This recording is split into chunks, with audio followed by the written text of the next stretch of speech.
بسم اللہ الرحمن الرحیم۔ السلام علیکم، میں ہوں ایریا مینیجر انیس مہدی۔ آج ہمارے آفس میں موجود ہیں جناب محترم صادق صاحب، جو کہ اسٹیٹ لائف کے پالیسی ہولڈر ہیں، اور خوشی کی بات یہ ہے کہ آج ان کی پالیسی میچور ہو رہی ہے، جس کے سلسلے میں یہ آج ہمارے آفس میں تشریف لائے ہیں۔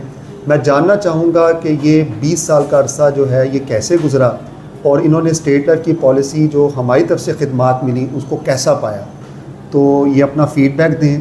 میں گزارش کروں گا جناب صادق صاحب سے کہ وہ اپنی قیمتی آراء سے ہمیں نوازیں۔ السلام علیکم۔ جی 20 سال پہلے میں نے پالیسی کرائی تھی، اس سوچ کے چلو بچوں کا یعنی مستقل ہو یہ استعمال کریں گے، یعنی کہ آپ بچت کرتے رہے، ساتھ ساتھ جو ہے وہ وقت گزرتا گیا۔ ہاں بچت کرتے گیا، یعنی کہ سال بعد پالیسی ادھر کراتے رہے جمع کر کے، گھر سے نکال کر، یعنی کہ ایسے ہی اچھا ٹائم گزرا ماشاءاللہ۔ صحیح ہو گیا، اور آپ انشاءاللہ اب آپ کو میچورٹی پہ جو ہے اکٹھی رقم کا آپ کو چیک ملے گا، اور امید ہے کہ وہ رقم آپ کے کام آئے گی۔ تو آپ یہ سمجھتے ہیں کہ یہ بچت جو ہے تھوڑی سی وقت کے ساتھ ساتھ آپ کو بڑھانی چاہیے تھی، کیونکہ اس کا پریمیم جو ہے نا اتنا ہی تھا شروع سے؟ بس وہ حالات ایسے بچے پڑھتے تھے، اس لیے اتنی ہو رہی تھی اکٹھی ہو، اس لیے پھر اتنی کر رہے تھے۔ ٹھیک ہو گیا۔ اور صادق صاحب یہ بتائیے گا کہ کیا آپ اس پالیسی کو بچت کرنے کا ایک منظم اور مؤثر طریقہ سمجھتے ہیں کہ بچت اسی بہانے جو ہے وہ ہو جاتی ہے باضابطہ طور پہ؟ اس کی بہانے ہوتی ہے، یعنی کہ چلو کل اکٹھے ہو جائیں، پیسے کام آئیں گے، بچوں کے بھی ہمارے بھی کام آئیں گے پچھلی عمر میں، ایسے یعنی کہ گریجولی جو سلسلہ شروع ہوا تھا سال 2004 میں، اور اب یہ 2024 میں پالیسی اختتام پذیر ہونے والی ہے، تو اس میں آپ کی رقم جو ہے نا وہ باضابطہ طور پہ سیو ہونا شروع ہو گئی، اور آج آپ کو اس کی میچورٹی کا چیک مل جائے گا۔ تو آپ ان افراد کو کیا پیغام دینا چاہیں گے کہ یہ پالیسی لینی چاہیے تاکہ وہ بھی مستقبل میں اس سے مستفید ہو سکیں؟ کیونکہ نارملی ایسے افراد جنہوں نے پالیسی نہیں لی ہوتی نا، تو وہ اس وہم میں مبتلا رہتے ہیں کہ جی کیا ہوگا، کیسے ہوگا، تو یہ عرصہ بہت زیادہ ہے۔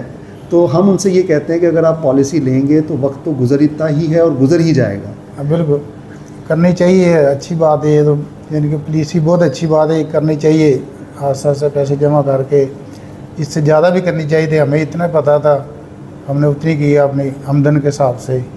اب وہ اس ٹائم یہ بھی بہت زیادہ تھا، صحیح، اب تو بہت ہو گیا نا۔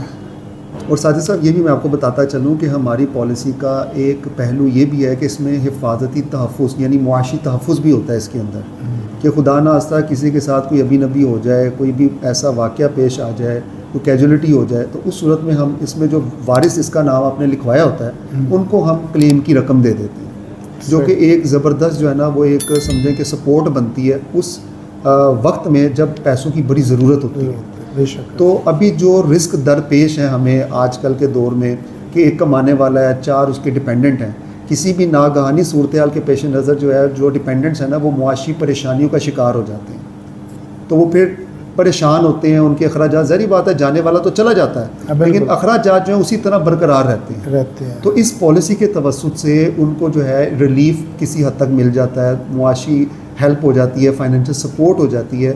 اور کچھ پالیسیز میں تو ایسے بھی فیچرز ہیں کہ خدا سے اگر بندے کی ڈیتھ ہو جائے تو ہم ریگولر انکم جو ہے ان کی فیملی کو دیتے رہتے ہیں۔ تو یہ ایک حسین امتزاج ہے جس میں لازمی بچت ہے، بچت کے اوپر باقاعدہ پروفٹ لگتا ہے، ایک طرح کی سرمایہ کاری بھی ہو گئی، اور اس کے ساتھ ساتھ خاندان کے لیے ایک بھرپور معاشی تحفظ بھی ہے۔ تو انشاءاللہ جناب جلد ہی چیک آپ کے ہاتھ میں ہوگا، اور ہم آپ کو انشاءاللہ دوبارہ بلائیں گے اور پھر آپ کے ساتھ ایک فوٹو بھی لیں گے۔ بہت شکریہ صادق صاحب۔ آپ کے مستقبل کی محافظ، state life insurance corporation of Pakistan.